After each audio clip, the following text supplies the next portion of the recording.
오늘 본문 말씀에 안디옥이라는 교회가 나옵니다. 참 안디옥은 고대는 시리아의 땅이었습니다. 시리아 영토로 있다가 그 알렉산드리아 왕이 그 땅을 이제 정복하게 되고, 그러면서 이 땅이 터키에 귀속되게 됩니다. 그래서 지금 가면은 이래 지도를 보면은 터키의 시리아와 국경을 접하고 있는 그 해변가에 있는 땅이 바로 그 안디옥 지역입니다. 근데 이 안디옥이 터키로 갔다가 다시 또 시리아로 넘어가게 됩니다. 이제 그렇게 되는 이유는 로마가 AD 60년경에 정복하고 나서 그 땅을 하나의 독립적인 국가로 한 지방으로 세워놓습니다. 그러다가 이제 2차 대전을 앞두고 그 전에 프랑스가 지배하면서 그 땅을 가지고 있었는데, 그러다가 이제 2차 대전 앞두고 터키로 다시 귀속시키게 됩니다. 해서 오늘의 터키 국이 돼버린 거죠, 안디옥이. 하지만 지금도 가면은요, 보통 사람들이 이래 사용하는 거는 터키어를 사용하는데, 시골에 내려가면은 옛날 고대 시리아어를 지금도 쓰고 있습니다. 그래서 성경에도 보면은 시리아 안디옥 이렇게 표현을 합니다. 안디옥이라고 말을 하지 않고 그 앞에 꼭 수식어가 하나 붙는데 시리아 안디옥 이렇게 표현을 합니다. 그래서 지금도 시리아어를 지금 사용하고 있습니다. 그런데 여기는 강도 있고요. 그 지역에서 이 강이 있다는 게 쉽지 않은데 강도 있고 살기가 참 좋습니다. 지금도 이 지역에 가면은 주로 목화밭이 많이 있습니다. 실크 있죠, 실크. 예, 목화를 많이 하고, 또 항구가 있다 보니까 무역을 많이 하는데, 로마가 지배할 때 3대 도시가 있습니다. 하나는 로마가 있고, 하나는 그 알렉산드리아라고 이집트의 지금의 우리나라의 여의도처럼 금융가가 있는 이집트의 알렉산드리아 그 항구가 두 번째 도시입니다. 거기는 우리가 잘 아는 마가가 복음 전파로 갔다가 순교를 당했던 곳이죠. 그래서 거기 마가의 순교교회가 세워져 있습니다. 세 번째 도시가 바로 이 안디옥 도시입니다. 그래서 로마가 지배할 때 이 안디옥에는 50만에서 60만의 인구가 있었답니다. 그래서 이 도시는 그 당시에 대단한 도시였습니다. 그래서 이곳에 복음이 들어갈 수는 없었습니다. 사실은 어딘지 복음이 안 들어가겠습니까? 들어가겠지만 복음이 이렇게 그 활성화되고 부흥을 일으키라고는 상상을 못했던 지역이었습니다. 왜냐하면은 로마가 지배하는 도시 중에 가장 타락된 도시가 안디옥입니다. 에베소도 만만치 않는 지역이었는데 에베소도 만만치 않았죠. 그래서 다이아나 신상이 있는 여자의 아가슴 108개가 있는 세계 4대 불가사의한 그 동상이 있는 데가 바로 그 에베소 아닙니까? 여러분의 그 유명한 신발, 요렇게 생긴 신발, 이것도 전부 다 거기에 그 여신의 그 한 부분을 따서 요렇게 여러분의 신발, 그 유명한 비싼 신발 신고 다니고 그러시잖아요. 그 에베소도 아주 유명한데, 그러나 에베소가 감히 따라오지 못할 정도로 타락된 도시가 안디옥입니다. 그런데 이 안디옥이 말이에요, 사도 바울이 선교 1, 2, 3차의 시작점이 안디옥입니다. 그리고 꼭 마치고 나서 반드시 들리는 곳이 안디옥입니다. 그래서 이를 두고 안디옥은 사도 바울의 1, 2, 3차의 선교의 시작점이요 마침표를 찍은 곳이다 할 정도로 안디옥은 대단했습니다. 이 안디옥에서 헬락의 사람들에게 복음이 전파되기 시작하고 그 복음이 널리 전파되는 이러한 또 복음의 전파하는 문이, 전도의 문이 바로 또 안디옥이 됐습니다. 왜 이렇게 안디옥이 이처럼 좋은 열매들을 악조건 속에서도 잘 맺힐 수 있었겠는가? 오늘 여러분과 저는 안디옥 교회의 열매를 바라보면서 오늘 여러분과 저도 우리 교회는 물론이요, 여러분의 삶과 또 우리가 생활하는 모든 환경을 통하여 이러한 아름다운 열매가 맺혀나는 여러분과 교회가 되기를 주의 이름으로 축복합니다. 축복합니다. 첫 번째로 안디옥은 이러한 좋은 열매를 맺을 수 있었던 것은 원망을 넘어 소망적이었기 때문입니다. 오늘 본문 말씀 19절에 보면은 안디옥에 기독교가 전파될 수 있었던 것은 아이러니하게도 예루살렘에서 사울이라는 청년이 스데반을 돌로 쳐 죽이는 사건이 일어납니다. 이 사건 이후로 기독교인을 굉장히 핍박하게 되고 기독교인들이 설 자리가 없을 정도로 생명의 위협을 느끼게 됩니다. 이때 기독교인들이 다 뿔뿔이 흩어지기 시작하고 자기의 생명을 지키기 위해서 다 위협으로부터 피신하기 시작합니다. 그렇게 피신했던 사람들이 간 곳이 어디냐? 안디옥이라는 곳이옵니다. 그럼 거기 와서 얼마나 원망스럽겠어요. 그 중에서는 자기의 삶의 터전을 포기하고 피신한 사람도 있을 테고 전혀 연고가 없는 안디옥에 갈 수밖에 없었던 사람도 있었을 것입니다.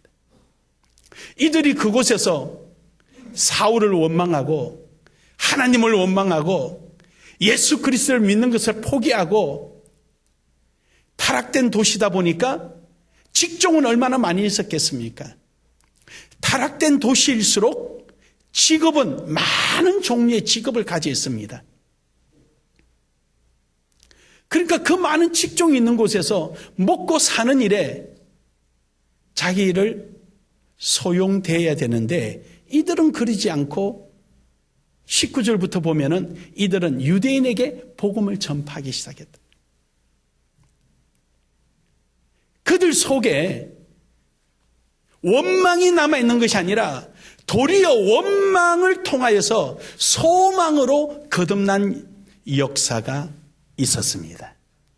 오늘도 여러분 속에 여러분의 생활 속에 원망할 만한 일들이 주의 일을 함에 있어서 원망할 만한 일들이 생길 때 원망에 머물지 마시고 원망을 뛰어넘어 소망의 자리에 있기를 주의 이름으로 축복합니다.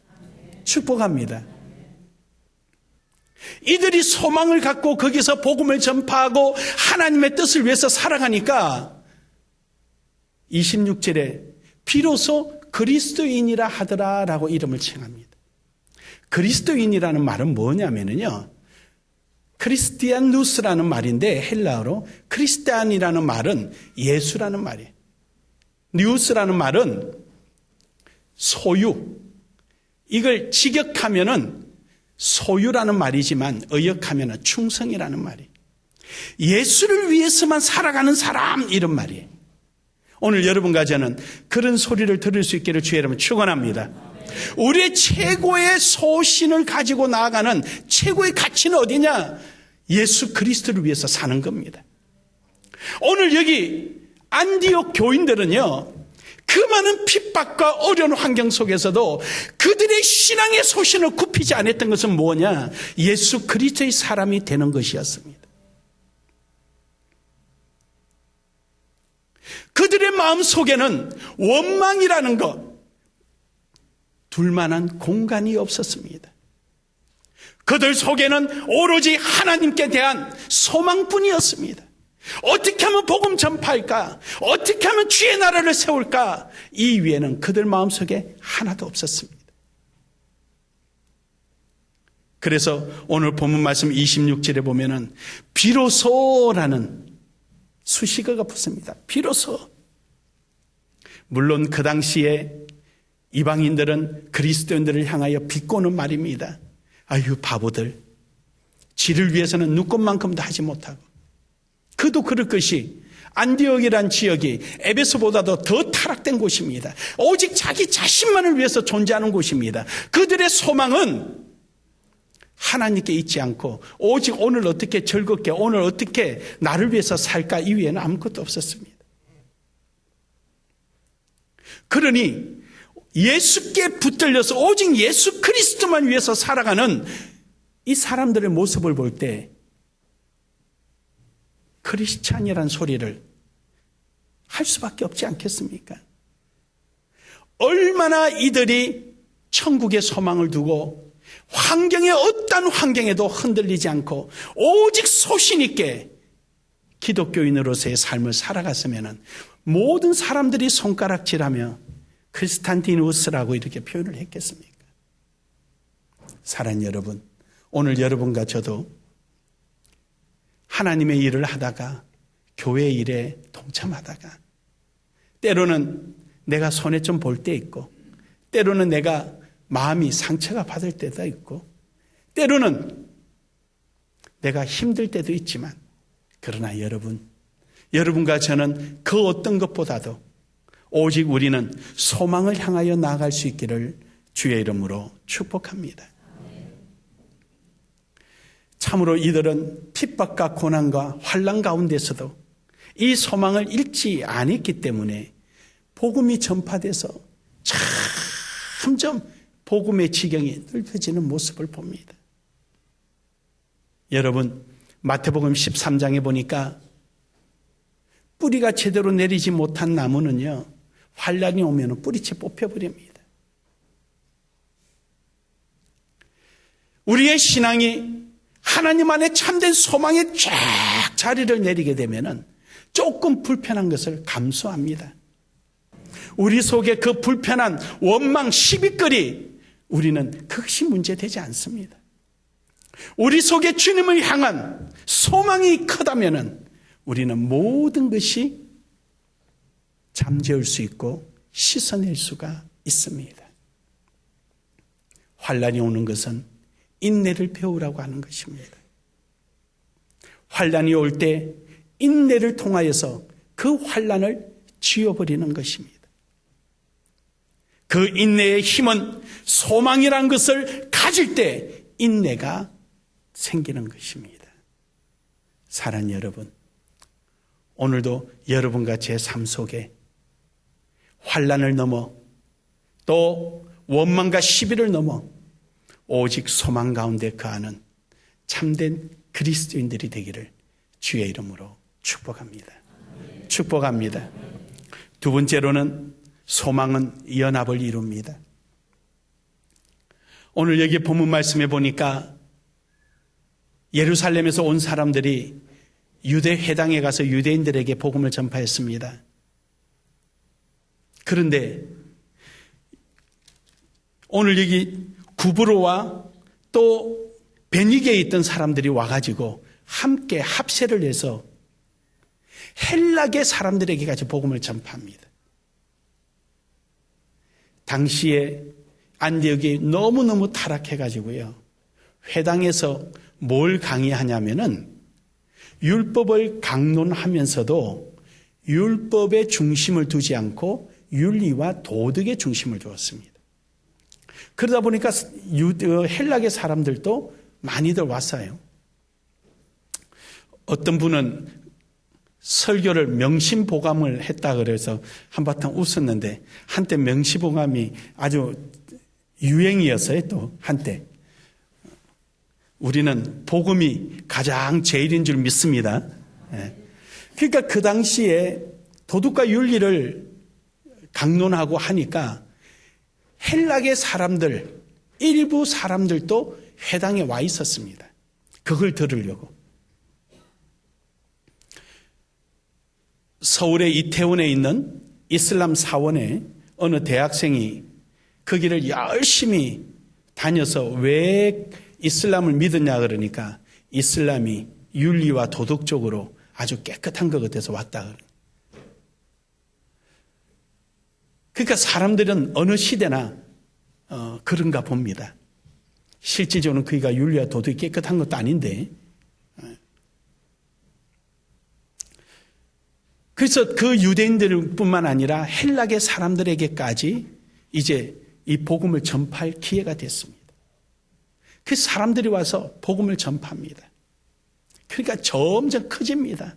이 소식이 예루살렘까지 들려지니까 바나바라는 사람을 보냅니다. 원래 바나바는 요셉입니다. 이름이 요셉. 사도행전 4장에 보면은 이 사람의 출신은 레위 족속입니다. 제사장 족속입니다. 그런데 얼마나 사람들을 잘 섬기고 위로하고 사람들의 그 모든 그 사람들의 입장에 있어서 이렇게 섬기다 보니까 그 이름을 위로하는 자, 섬기기를 좋아하는 자 해가지고 이름을 바나바라고 사람들이 별명을 불러버렸습니다. 그 별명이 이름이 돼버린 거예요. 여러분도 바나바가 되기를 주의 이름으로 축복합니다. 여러분 별명이 바나바 되기를 바랍니다. 깍쟁이, 삐치기 잘하는 사람, 또 욕심쟁이 이런 소리 말고, 저 사람은 들어가면 안 나와 이런 사람 말고, 하나 들어가면 열이 나오길 바랍니다. 역시 아멘 소리 그럴 때는 작더라고. 이제 하나 들어가면 열이 나오길 바랍니다. 네. 그래서 이 바나바를 파송합니다. 안디옥으로 빨리 가라. 그래서 안디옥 교회에 바나바가 와서 조직을 정비합니다. 다 정비해가지고 체계적으로 복음을 전파하니까 이제는 교회가 더 커지는 거예요. 하나님께서 수를 더 붙였다 그러잖아요. 막 커지는 거예요.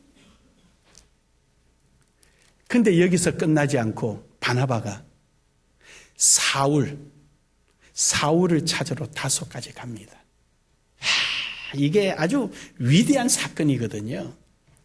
바나바라는 사람이요, 사울보다 신앙이 못한 사람이 아닙니다. 성경이 지식이 못한 사람 아닙니다. 제사장 가정이에요. 제사장 가정. 사도 바울이 율법에 능한들 레위 집안만큼 능하겠습니까? 아닙니다. 그런데 이 바나바가요, 안디옥 교회가 커지자 사울을 찾으러 갑니다. 가서 사울을 데리고 와서 1년 동안 함께 사역을 합니다. 여러분, 사울이 지금 안디옥에 올 수 있는 자리입니까? 아니죠. 어찌 오겠어요? 자기 때문에 직장을 잃어버리고 고향을 잃어버리고 이곳까지 도망와 있는 자리에 그 장본인이 그 자리에 나타날 수 있겠습니까? 그런데 바나바가 데리고 옵니다. 와서 함께 사역을 합니다. 누구도 안디옥 교인들이 사울 너 나가! 이러는 사람이 한 명도 없습니다. 사울을 용납하고 받아들이며 하나가 됩니다. 할렐루야, 할렐루야. 여러분, 교회가 부흥하고 교회가 큰 일을 할 수 있는 것은요, 하나가 될 때 가능합니다. 교회 부흥의 가장 큰 적은 뭐냐면은 교회 안에서 나가는 사람, 발목 잡는 사람이, 힘차게 뛰어가고자 하는 사람을 발목을 잡을 때 그 교회는 더 이상 못 나갑니다. 사랑하는 여러분, 우리 교회는 주님 복음 전파에 하나가 되기를 주의 이름으로 축복합니다. 복음 전파를 위해서 우리 모두가 합력하여서 선을 이루어가는 멋진 교회가 되기를 주의 이름으로 축복합니다. 마지막 세 번째로는 연합은 또 다른 능력을 이루어갑니다. 오늘 여기에 본문 말씀해 보니까 그들이 그 핍박과 환난 속에서 복음 전파에 대한 천국에 대한 소망을 가지고 그들이 하나가 되고 자기들을 어렵게 하고 힘들게 하고 환난 가운데로 밀어넣었던 사울마저도 받아들여서 하나가 되었을 때 바로 그 안디옥 교회가 사도 바울의 1, 2, 3차의 전도 여행, 세계 유럽의 전도의 전초기지가 되었다는 사실입니다. 할렐루야. 뿐입니까? 이제 바로 이어서 뒤에 나오는 내용 보면은 바나바와 사울을 예루살렘으로 파송합니다. 바로 부둣돈을 갖다 주러 보냅니다. 사랑 여러분, 오늘 여러분과 저, 우리 나눔의 교회, 우리 모두가 주님을 향한 천국의 소망을 가지고 영원 사랑의 소망을 가지고 우리가 모두가 하나가 되어서 더 큰 일을 능히 감당할 수 있는 멋진 교회가 되기를 주의 이름으로 축복합니다.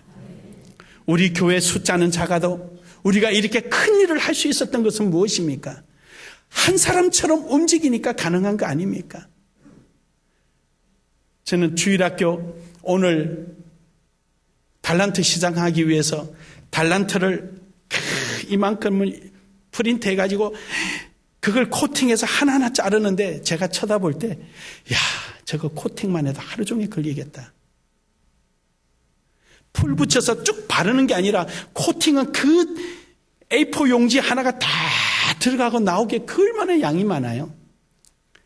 그래서 제 기분으로는 목사님 한 번 쓰고 버려, 또 써, 이러고 싶은데 지금 목사님하고 주일학교 교사들이 힘을 내서 하는데 내가 그 앉아서 가위질은 못 해줄 망정 내가 입은 다물어야 되겠다 싶어서 가만히 있었어요. 그랬더니 카페에 오는 우리 교인들은 앉았다면 그 자리에 앉아서 그 일을 하네. 하다가 또 가고 나면 또 다른 사람이 또 와서 또 해. 누구라도 할 것도 없어. 어제는 보니까 하루 종일 그걸 이 모서리에 아이들 다칠까봐 그걸 또 원흥으로 돌리느라고 일일이 그 한 장을 A4 용지 한 장에 8개가 들어간 것 같은데 제 기억에 내가 그 A4 용지만 해도 제가 보기에는 한 100장이 뭐예요? 한 200-300장 되는 것 같아요. 오리는데 속으로 그러세요. 하나님 보셨지요? 나눔의 교회입니다. 하나님 보셨지요? 나눔의 교회입니다. 저걸 누가 해라서 하겠습니까? 사랑하는 여러분, 우리 나눔의 교회입니다. 아멘. 우리 나눔의 교회입니다. 커서 큰 일을 하는 것이 아니라 하나가 됐을 때 큰 일을 하는 것입니다. 왜냐? 하나가 되는 자리에 성령의 역사가 함께하기 때문입니다. 여러분이 나와 새벽에 하는 그 기도, 특별 새벽 기도 속에 여러분이 부르짖는 그 기도, 저는 결코 허공에 치는 메아리가 아니라 하나님의 마음을 움직이는, 하나님 마음을 시원케 하는 기도가 될 줄로 믿습니다. 여러분이 소리 없이 수고하고 애쓰는 그 모습, 선교지를 위해서 몸부림치는 그 모습, 바로 그것이 성령의 하나님이 함께할 수밖에 없는 이유가 될 줄로 믿습니다. 오늘도 여러분 삶 속에 안디옥 교회에 남겼던 이 아름다운 열매가 여러분의 발자국과 여러분의 수고 위에도 함께하기를 주의 이름으로 축복합니다. 축복합니다.